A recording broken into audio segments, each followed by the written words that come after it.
Welcome to Jalen and Jacoby. Happy Tuesday, everybody. Richard Jefferson back.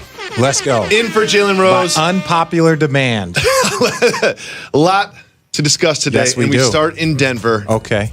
I stayed up for the whole thing. You know I like to stay up late. I know. But it was good. Nikola Jokic dominated. 37 points, 9 rebounds, 6 assists, 3 steals, and 2 blocks. It seemed like he had an answer for everything they threw at him. You double, he passes. You know, you sag, he shoots. You blitz him, he finds the right pass. What do you think of Jokic last night? He's the best big man in the NBA, right? Like, he is the best big man. Like everything around their team has been built around him. Now he's got great players around him. Look, yes. Jamal Murray, Paul Millsap, stud, right? Gary Harris, stud. They got a lot of talent around, but it's all predicated on him. When he's aggressive, 37, 34, like when he's having triple doubles, that's when the Denver Nuggets are at their best. Show me another big man that has played as many games and has the numbers and are on as good of a team as he is. Show me one. I mean, there are numbers that are unbelievable. He leads the postseason in touches, and he has like 4 turnovers. It's insane. He had a turnover last night. They're like, that's his first turnover in like 5 quarters. Yeah. And he touches the ball so often, and his passes, he's not just like, oh, he's a good passer, like a Marc Gasol. Like, he makes amazing thread-the-needle passes. So, being there last year and watching a lot, not necessarily playing, watching you got a lot. Close look at his game. He's special. He is special. It's like so many times we look at players and we're just like physically, we like to marvel at how special they are. Yes. Well, that's not him. No. Like, the only thing that's special about him physically is his size and what he's able to do. But his passing, he's by far the best passing big man. He's probably one of the 5 best passers in the entire NBA, and that's not an exaggeration. No. Find someone to exaggerate. That's why he touches the ball so much. So 2 quick questions about Jokic. Okay. He doesn't seem like an extrovert. He doesn't seem like a sort of locker room leader type of person. He sits with the coaches on the bus. What do you mean? So there's a hire. So you have training staff in the first couple of seats. Okay. Then you have the coaches, and then you come back and you might have like the video staff, the trainers, and then you have the players in the back of the bus. He sits in like the 3rd row with the coaches. I don't know. I don't know if things have changed, but that's kind of where he sat. That's just probably where you. No, it wasn't me because I questioned it. And I was like, yo, I've never in all my years seen a player sit up there, but he sits next to one of the coaches and he talks, and it's just, to me, it's not an issue. Like, that thing is not an issue, but for me, I felt like it was just a little weird because like players like us, this is us back here. Like, there's a little bit of division between the people that play in the game and the people that don't. And it's like, yo, like, you're our best player by far. Like, you can come back here. This is how we get to know you. This is how you get to know us. This is our connection. And he's a great teammate. There's nothing bad. Like, he's funny in the locker. His nickname is Joker because that's who he is. Sure. But that was a weird thing for me, seeing him like sit on the front of the bus and not be back there cracking jokes. And very quickly, one thing I've noticed about him from watching the games is like sometimes he has bad body language. Like sometimes he's just shoulder slumpy or missing calls, or sometimes he just kind of goes negative. Yeah, I wouldn't say negative. He just goes like European emotional. Like, yeah. And it's just like, and everybody does it, but his one issue is when he lacks aggressiveness, right? Mm-hmm. Give me 30 every night. And he's the guy that he can have a triple double and it looks like, and it's like, no, but you only took 9 shots. Like, dude, we need you to be 9 for 23. That, like, go crush, go shoot threes, because the more pressure, because it's hard for big men to guard him up top. And it allows and the more they come out, the more he's able to drive and create for other people. He just does so many things. But I think the Denver Nuggets go up another level when he's super aggressive. Well, it's good to hear you as his former teammate praise him, but let's listen to his current teammate, Paul Millsap, react to last night's game. He makes the right play every time. That's what's great about him is he doesn't force anything. Everything is going to be the right play. He's going to make the right reads. It's like a quarterback out there. I consider him like a Tom Brady. He's going to always pick you apart and make the right reads. So. Tom Brady.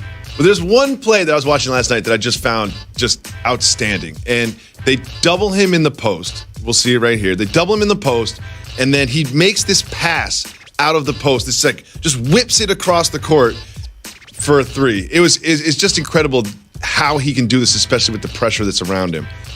What do you think about him being the Tom Brady? Well, when you look at how efficient he's been, and not turning the ball over, and the entire offense kind of running through him at times, it allows a guy like Jamal Murray, who plays kind of like a Steph Curry role. Like, you're never going to marvel at his assist numbers, Jamal Murray, right? He's a scorer, he's a shooter. He's doing a very good job of getting them in their offense, getting it to Nikola, and then everyone kind of plays their offense around him. But he is that type of player. He is that type of player that he can make the bounce pass. He can go high-low. They can run pick and rolls for him. So they'll run a 1-5 pick and roll. I've seen them run a 5-5 pick and roll with him and Plumlee, right? Like a 4-5 with him and Paul Millsap. The versatility that is there and he's able to use and really expose defenses is unlike anything that we've seen. And that's what's cool. It's like we've never seen a player like Nikola Jokic. We've never seen a guy that big that can shoot threes, that's a post player, that's not athletic, that can handle average triple doubles. Like, we've never seen a guy that can do that. And he's still young and growing. Now, you mentioned Plumlee, who had some nice contributions last night, a couple nice rebounds and such, effort plays. And we also had Gary Harris, who provided the highlight of the night. This play, like, what is that, Richard Jefferson? That is English, and that is ability. Gary Harris, look at that. Look at the hang time, and that's English. So when you see it as his hand, at the last moment, he flicks it with his wrist, right? Like, just kind of spins it with his hand so that when that thing touches the glass, because he knows he's going to be far away, it kind of rolls back in.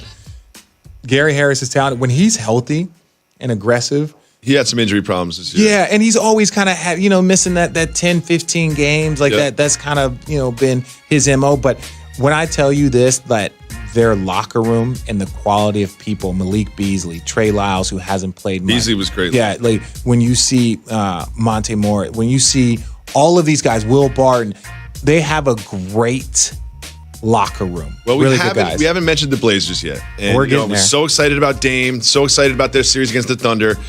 They, Cantor's hobbled. They're going to have some trouble with Jokic. What adjustments do you expect them to make? I don't think there's really too many adjustments. I think they played a good game. They put a Minu on Jokic at the end there, seemed to do something. This is my thing, and this is the problem with them missing Jusuf Nurkic, is that he was an enforcer, right? Like, he was a problem. He was a matchup problem. He was physically imposing. Yes. He could score on the block. He could roll. Offensive he could shoot. Rebounds. He could create. They could play around him. And that's why it was so, sad for them when that injury, because you see them got through Oklahoma City without him. Yeah. But I think as this postseason progresses, you're going to start to see how much they truly, truly miss him. But, that's where it is. You're not going to be able to have Harkless and Aminu guard Paul Millsap. Like, they're not. Like, Paul Millsap, people forget, is a 5-time All-Star. Like, yeah, he's not putting up 30 balls, but he's going to be down there bullying guys. Yes. And if you don't have somebody that can physically guard him consistently, and Portland's going to play that small ball. This is to succeed. Yeah, and you have Nikola that's just doing the exact same thing, who's a great offensive rebounder, and he's great with touch and pass. That's where you start to see what Portland is missing, and I think that's where they're going to struggle the most, is finding guys to guard both of them, because they both play in the game. And it's like, dude, I love Aminu and how aggressive he's going to be, but Paul Millsap outweighs him by 30 pounds. Yeah, right. Jokic outweighs him by 200 pounds. Exactly. Yeah. So that's not a knock on them, and they can compete. But ultimately, over a 48-minute game, those two guys should outlast and just kind of outbully the Portland Trailblazers. Mr. Jefferson, it's time for Soft Mover Bust. Oh, it's my favorite segment. Let's get it.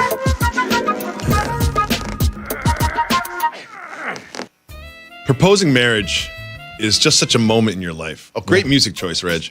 And the preparation you have for it, the planning, you plan the moment, the celebration you plan afterwards, you're nervous. And let's just take a look at this gentleman's proposal. He has the Cactus Jack Jordan 4s, and instead of bending the toe box when he gets down on one knee, he takes the Jordan 4 off for the proposal. Soft move or boss move? It is a boss move. You know why? That's an investment right there. Which costs more, the Cactus Jacks or the ring? The ring. Yeah. That's an investment right there. And you know what? This is what I want to say. There's certain things that get grandfathered in, right? Men, women, everyone out there listening. Things in relationships need to get grandfathered in. if you show this, you are letting her know how important your shoe Your game is. sneakers are. And she knows probably if she's about to say yes to marry you. So like, I'm letting her know. And it's like, yo, if I'm like, hey babe, I want to purchase these shoes. Well, this is like, hey, look, like every day I take a nap. Right? When I played, I take a nap. Sure, right? sure. I'm retired and I'll go work out in the morning and then I take a nap at 2. This is part of my routine. It's part of my routine. And Yeah. it's like, look, take me as I am or leave me I'm where a you napper. find me. Like, So that's what it I have is. a couple questions. Tell me more.